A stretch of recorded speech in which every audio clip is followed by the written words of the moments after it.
আসসালামু আলাইকুম। স্বপ্নকথা প্যারিস চ্যানেলে সবাইকে স্বাগতম জানাচ্ছি।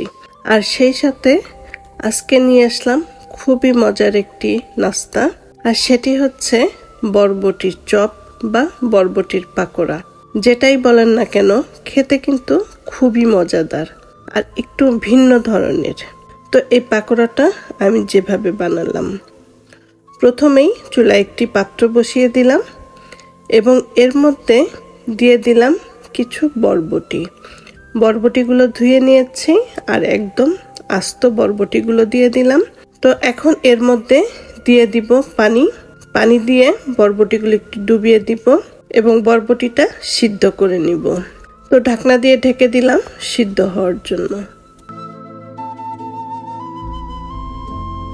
তো বরবটিগুলো সিদ্ধ হয়ে গেছে, এখন আমি বরবটিগুলো তুলে নিব। একটি প্লেটের মধ্যে বরবটিগুলো তুলে নিলাম আর এটা ঠান্ডা করতে দিব। আর এই বরবটিটা ঠান্ডা হতে হতে ততক্ষণে আমি বেসনটা গুলে নিব। তো নিয়ে নিলাম একটি বাটি, আর এই বাটির মধ্যে দিয়ে দিলাম 1 কাপ বেসন এবং 1/3 কাপ চালের গুঁড়ো। চালের গুঁড়োটা দিলে পাকোড়াটা খুবই মচমচে হবে। তো এরপরে দিয়ে দিব 1 চা চামচ চাট মশলা, 1/4 চামচ মরিচ গুঁড়ো, 1 চা চামচ গরম মশলা গুঁড়ো, দিয়ে দিলাম সামান্য অরেঞ্জ ফুড কালার, আর দিয়ে দিব স্বাদ মতন লবণ। চাট মশলা আর গরম মশলাটা দেওয়ার জন্য বাড়তি আর কোনো মশলাই দেওয়ার প্রয়োজন নাই, শুধু এগুলো দিয়েই বেসনটা গুলে নিব। আর ফুড কালারটার জন্য বেসনের কালারটা সুন্দর আসবে। তো এখন এই সবগুলো উপকরণ একসাথে মিশিয়ে নিব। মিশিয়ে নেওয়ার পরে অল্প অল্প পানি দিয়ে এটা আমি গুলে নিব। আর এই বেসনটা একটু ঘন টাইপের হবে, তাই অল্প অল্প পানি দিয়ে গুলে নিতে হবে, নয়তো দেখা যাবে একবারে বেশি পানি দিলে হয়তো পাতলা হয়ে যেতে পারে। তাই অল্প অল্প করে পানি দিয়ে এটা গুলে নিতে হবে, আর একটু ভালোভাবে গুলে নিতে হবে যাতে কোনো দানা দানা না থাকে, একটা মসৃণ ভাব চলে আসে। তো ভালো করে নেড়ে চেড়ে বেসনটা আমি গুলে নিলাম। আর একটু দেখিয়ে দিচ্ছি বেসনটার ঘনত্বটা কেমন হলো। তো এই তো দেখতে পাচ্ছেন এটার ঘনত্বটা কেমন হয়েছে। আর একটি চামচের মধ্যে বেসনটা লাগিয়ে উল্টো পিঠে আঙুল দিয়ে টান দিব। যখন দেখবো দুটো সাইড একসাথে মিলছে না, তো বুঝতে হবে যে বেসনটা গোলানো পারফেক্ট হয়েছে। তো এখন বেসনটা সাইডে রেখে দিলাম। আর এই যে বরবটিগুলো যে সিদ্ধ করেছিলাম, এটা ঠান্ডা হয়ে গেছে। তো এখন এটা নিয়ে নিলাম, আর সাথে নিয়ে নিলাম কিছু টুথপিক। তো এখন এই বরবটিগুলোর একটি মাথা কেটে ফেলে এরপরে আমি এটা গোল গোল করে পেঁচিয়ে নিব। আর এটা এরকম করে পেঁচিয়ে নেওয়া খুবই সহজ, কারণ বরবটিটা সেদ্ধ করার জন্য নরম হয়ে গেছে। তো এজন্য পেঁচানোটা খুবই সহজ।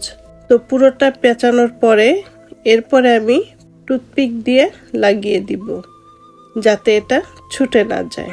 তো দেখতে অনেকটা জিলাপির মতন হয়েছে। তো এরকম করে আমি এই বরবটিগুলো জিলাপির মতন বানিয়ে নিব। তো এক এক করে সবগুলো আমার বানানো হয়ে গেছে। আর দেখতে পাচ্ছেন এটা কত সুন্দর দেখাচ্ছে, একদম মনে হচ্ছে জিলাপি। তো এটা নাম জিলাপিও দিতে পারেন, বরবটির জিলাপি পাকোড়া। তো যে নামই দেন না কেন, এটাকে খেতে খুবই মজা, আর বাচ্চারাও খুব মজা করে খাবে। এতে তাদের সবজিটাও খাওয়া হয়ে যাবে। তো তেলটাও আমি গরম বসিয়ে দিয়েছি, তেলটা গরম হয়ে গেছে। তো এখন নিয়ে নিলাম বেসন, আর বেসনের মধ্যে এই বরবটির একটি জিলাপি দিয়ে দিব। দিয়ে দুটো পাশে বেসনটা ভালো করে লাগিয়ে নিব। তো এরকম করে লাগিয়ে আমি এরপরে তেলের মধ্যে ছেড়ে দিব। তো তেলটা গরম হয়ে গেছে, আর এখন চুলার হিটটা কমিয়ে নিলাম। তো এখন এক এক করে সবগুলো বরবটির পাকোড়া ছেড়ে দিব তেলের মধ্যে, আর বাদামি করে ভেজে তুলে নিব। আর এই পাকোড়াটা হতে বেশি সময় লাগবে না, যেহেতু বরবটিটা সেদ্ধ করা আছে। তো উল্টে পাল্টে সবগুলো পাকোড়া ভেজে নিব। এরকম নতুন নতুন রেসিপি পেতে হলে স্বপ্নকথা প্যারিস চ্যানেলের পাশে থাকবেন আর এরকম নিত্য নতুন রেসিপি খাইয়ে সবাইকে মুগ্ধ করে দিবেন। আর প্রশংসার পালাটা কিন্তু ভারী হতেই থাকবে। তো সবগুলো ভাজা হয়ে গেছে, তেল ছেঁকে ছেঁকে তুলে নিব। আর একটি দেখিয়ে দিচ্ছি, এটার মধ্যে যে টুথপিকটা দিয়েছিলাম, এটা খাওয়ার আগে টুথপিকটা বের করে দিবেন। এক সাইড থেকে টান দিলেই টুথপিকটা বের হয়ে আসবে। তো এই যে দেখতে পাচ্ছেন খুব সহজেই টুথপিকটা বের হয়ে গেছে। এবার এটা আমি একটু কেটে দেখাচ্ছি ভেতরে কেমন হলো। আর এটা যে কোনো সসের সাথে পরিবেশন করতে পারেন। তো আজকের এই রেসিপিটা যদি ভালো লাগে তাহলে অবশ্যই স্বপ্নকথা প্যারিস চ্যানেলের সাথে থাকবেন। ভালো থাকবেন সবাই। আল্লাহ হাফেজ।